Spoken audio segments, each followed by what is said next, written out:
On an ordinary evening, Mara found herself alone in the last car of the metro, the dim light flickering overhead, casting an almost supernatural glow over the otherwise mundane setting.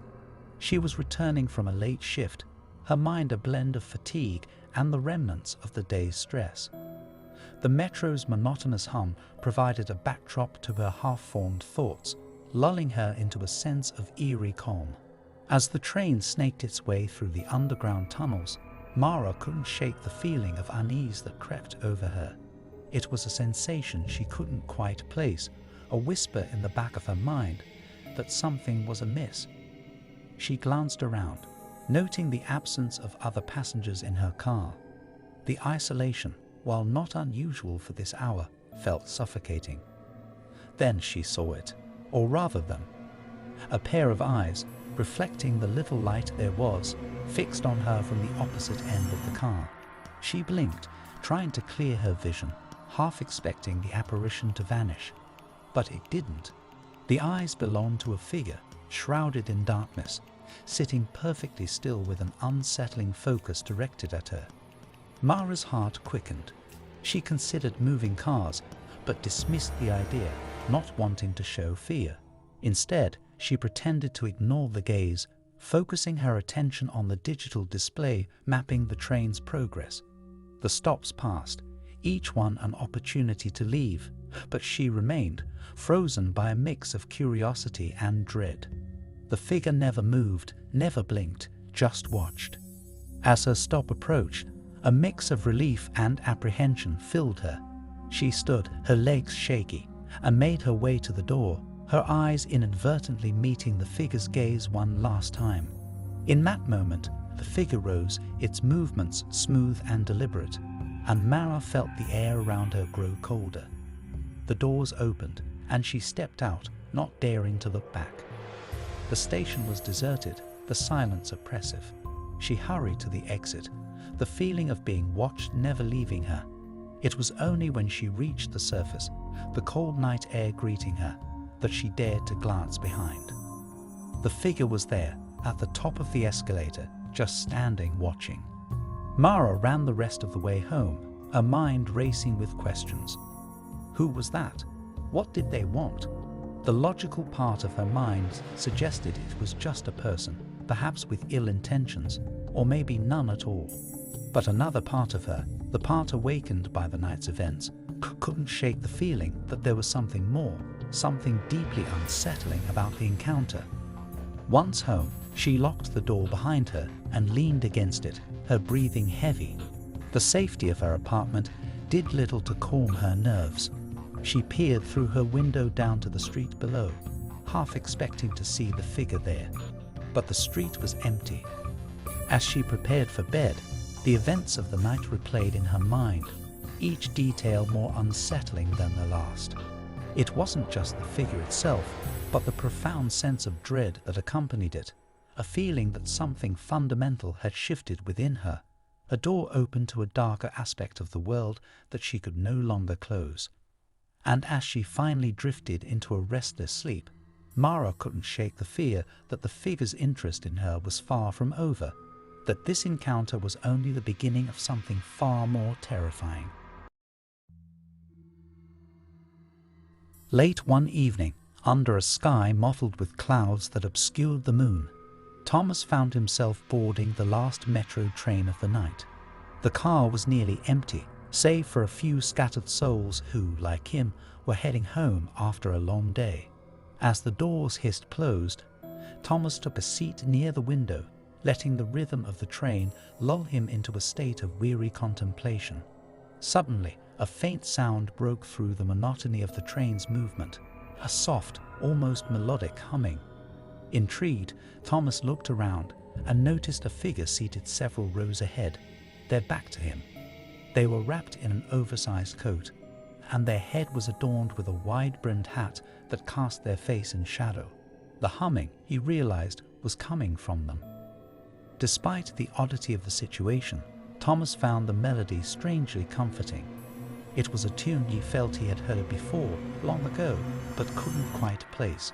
His curiosity piqued, he decided to move closer under the pretense of finding a more comfortable seat. As he settled into his new spot, the figure's humming grew louder, more intricate. It was as if the melody wove stories of its own, tales of places distant and times long past. Thomas felt himself drawn in, the fatigue that had weighed on him lifting slightly with each note.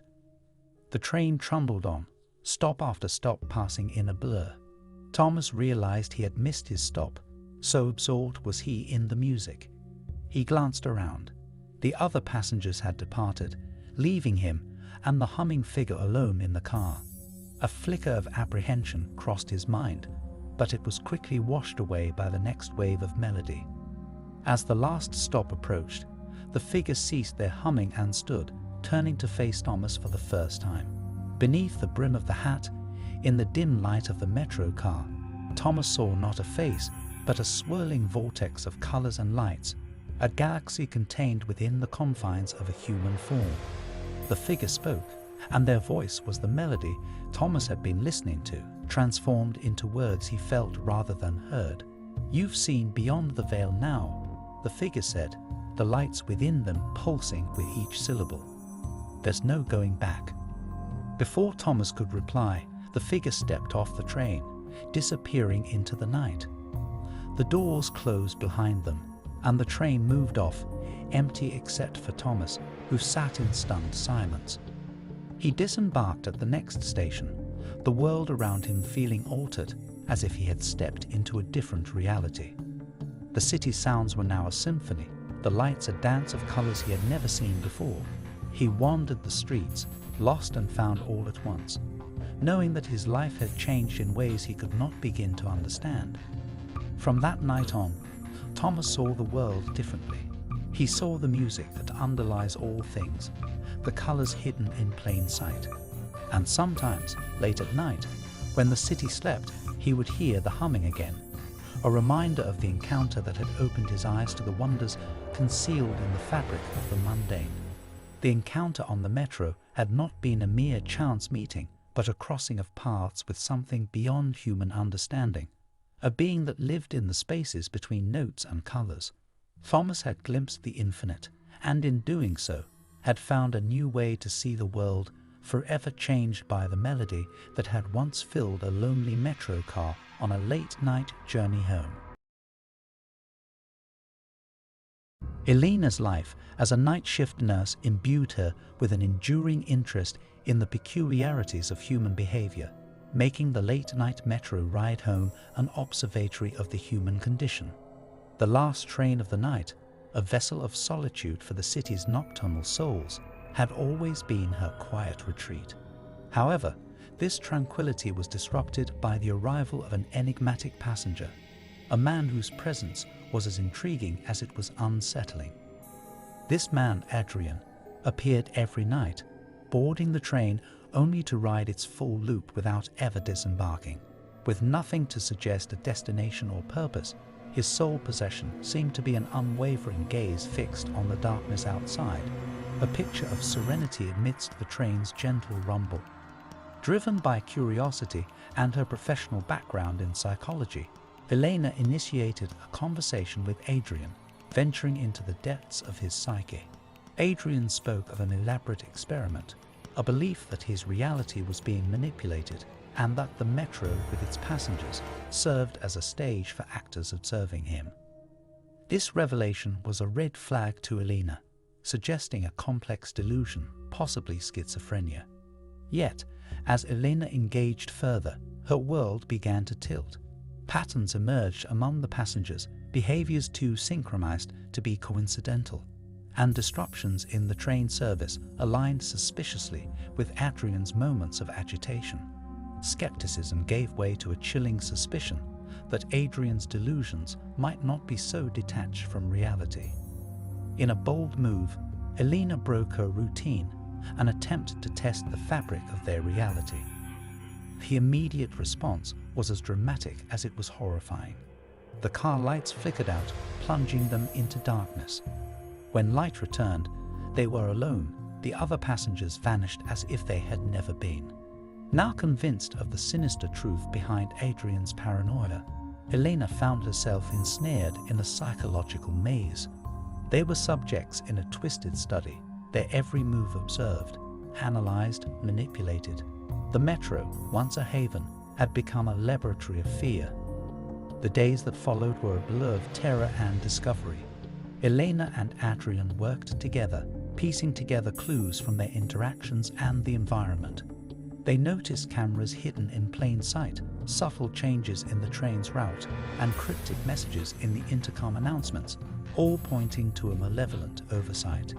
As they delved deeper, the nature of the experiment began to unravel. It wasn't just about observing Adrian. It was about pushing the limits of the human psyche, bending reality to break them. Elena, with her knowledge of psychology, became the unintended variable, her presence skewing the experiment's parameters. Their resolve hardened with each revelation, driving them to find an escape from the psychological cage. They planned to confront their observers, leveraging the experiment's interest in Elena's unexpected influence. The culmination of their efforts was as dramatic as their ordeal. They triggered a blackout, using the cover of darkness to evade surveillance. In the chaos, they found a hidden door, a maintenance corridor that led them out of the metro and into the early morning light of a city that seemed unchanged by their nightmare. Freedom, however, was not without its price.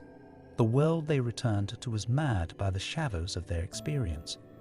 Trust in reality, in the benignity of their surroundings, had been irrevocably shattered.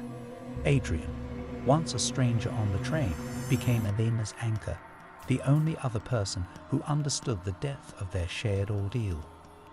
In the aftermath, Elena's fascination with human behavior took on a new dimension.